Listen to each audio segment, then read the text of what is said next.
Sa kasalukuyang panahon, ang media ay nagbibigay ng napakahalagang papel sa paghubog ng kamalayan ng tao. At ang PMC naman ay nagbibigay daan para sa mas malawakang kooperasyon at pagkakaisa sa larangan ng media. Kaya naman para bigyan po tayo ng detalye kung ano nga ba ang Philippine Media Network Service Cooperative ay makakapanayam po natin ang chairman nito na si Brigadier General Gerardo Zamudio. Sir, magandang umaga po sa inyo. Magandang umaga, Dayan and Audrey at sa lahat ng ating mga tagapagsubaybay. Ayan, mukhang nasa dumadaloy sa dugo ni Sir yung pagiging media. Oo, Maging sa bahay, meron siyang setup ang ganda ng setup at ang ganda ng boses. Talagang Good morning po sa inyo, broadcast Sir. quality. Salamat po. Dati po ba rin, nag-ano rin po ba kayo? Nasa radio broadcast announcer. industry din si Sir, ano? Bali nag-radyo rin ho bago tayo pumasok sa service ho, sa military noong kabataan ho natin hanggang ngayon. Okay, Sir, ano po ba yung Philippine Media Network Service Cooperative at ano po yung layunin o mission po nito?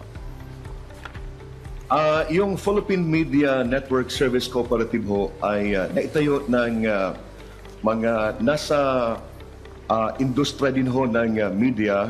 Kasama natin. Ngayon, katapos lang yung aming General Assembly at saka yung election. Bating nga pala yung Board of Directors natin, si former ASEC Abad Santos, ang ating Vice Chairman, si Andy Vital, Director po natin, Emil Carion, si Butch Quijada, si Nochi Cacas ng DZRH, si Diego Cagahistian.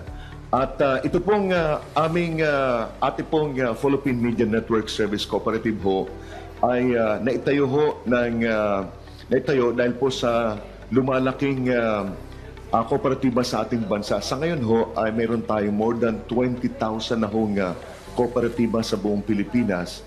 And of this 20,000, 97 ho ang bilyonaryo.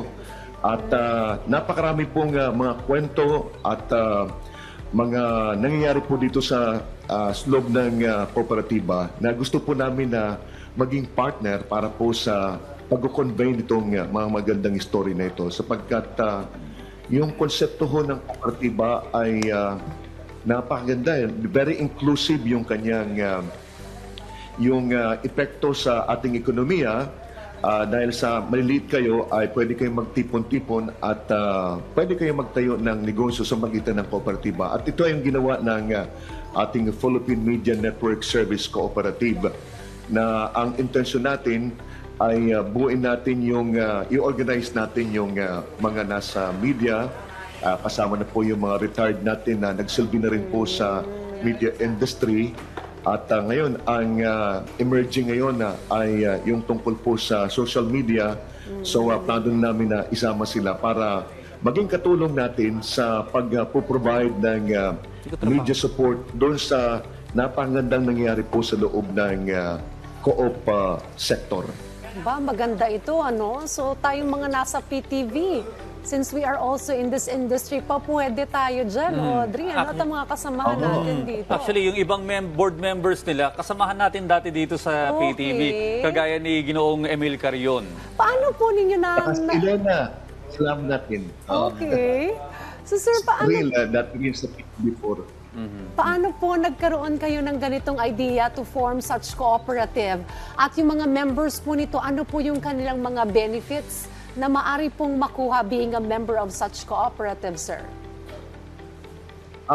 Ito ay nabuo ito dahil ako po ay consultant ng pinakamalaking kooperatiba ngayon sa ating bansa, yung ACDI, Multipurpose Cooperative, na nagsimula siya sa 200,000 lamang. Ngayon ay 52 billion na. Yung 54 billion na ang assets ng ACDI na pinamunahan po ni Major General Gilbert Yanto. So nakita ko yung magandang nangyayari po kasi dati naman wala akong alam sa kooperatiba eh.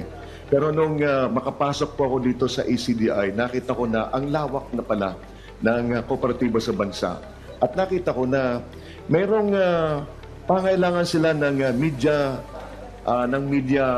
support. Kaya sabi ko, itayo natin tong kooperatiba para kung sila ay mga ilangan ng media support, at least meron ng kooperatiba na pwedeng mag-provide ng support na ito. So yun nga, true enough, dahil sa inadapt kami ng ACDI, binigyan kami ng kumbaga studio, mayroon tayong first virtual radio and TV station dito po sa ACDI Multipurpose Cooperative. Nag-ooperate na rin ito at ang nag-program dito ay mga kasamahan din natin sa media.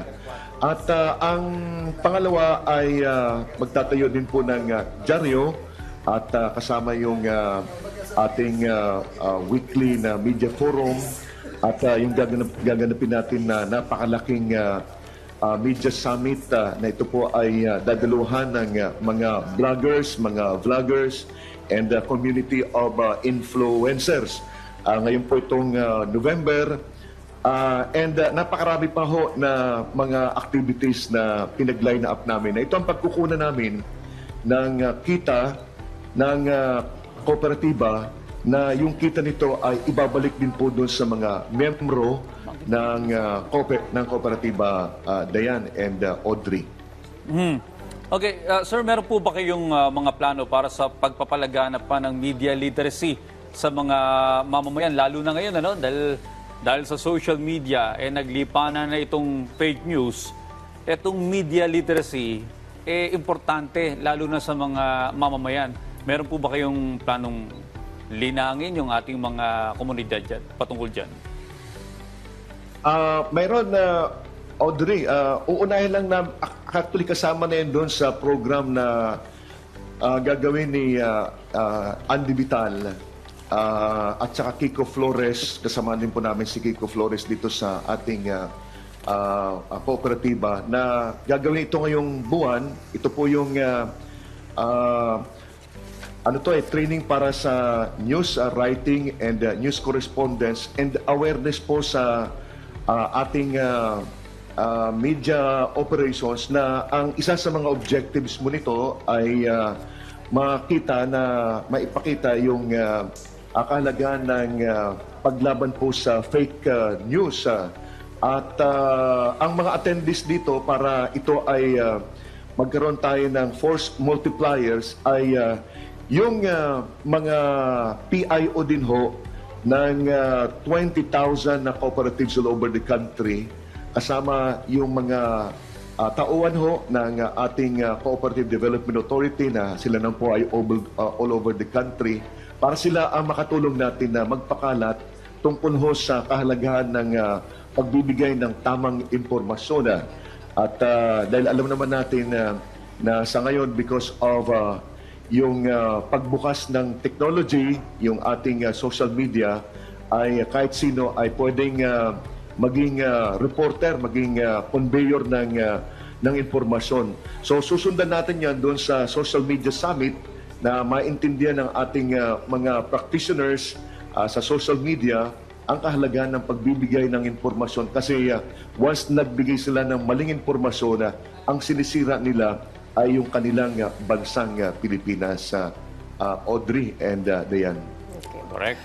Sir Jerry, saan po ba pwedeng makakuha pa ng karagdagang impormasyon tungkol po sa PMNSC?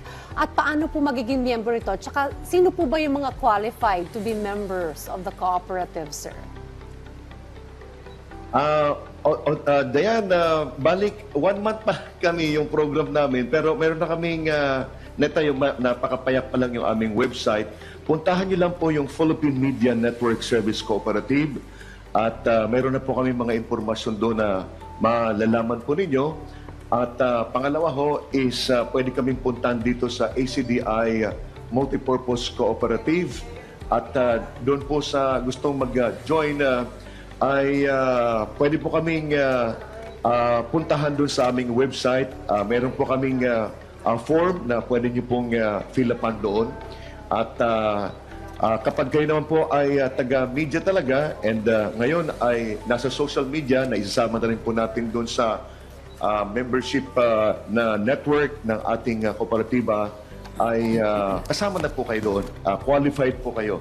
And ang pinaka-importante lang po dito ay yung orientation na isasagawa po ng CDA para yung ating values para sa pagpasok sa kooperatiba ay makuha natin para maging maayos. Ngayon, napaganda po yung start po natin at nasusunod po natin lahat ng mga polisiyo ng CDA. Lahat ng ginagawa po natin ay nalalagyan po natin ng board resolution at yung paggagawa ng mga program ay napaganda rin ho. So ito yung mga bagay na pwede po namin ipagmalaki. At ngayon ho ay nag-recruit po kami all over the country. Yung may mga station managers na po kaming nakausap, iba't ibang mga radyo at mga publishers. Sila po ang aming nais unang targetin sapagkat alam po namin na yung mga miyembro po nila, once na sila ay maging kasama namin, ay makakasama na rin po sa ating kooperatiba.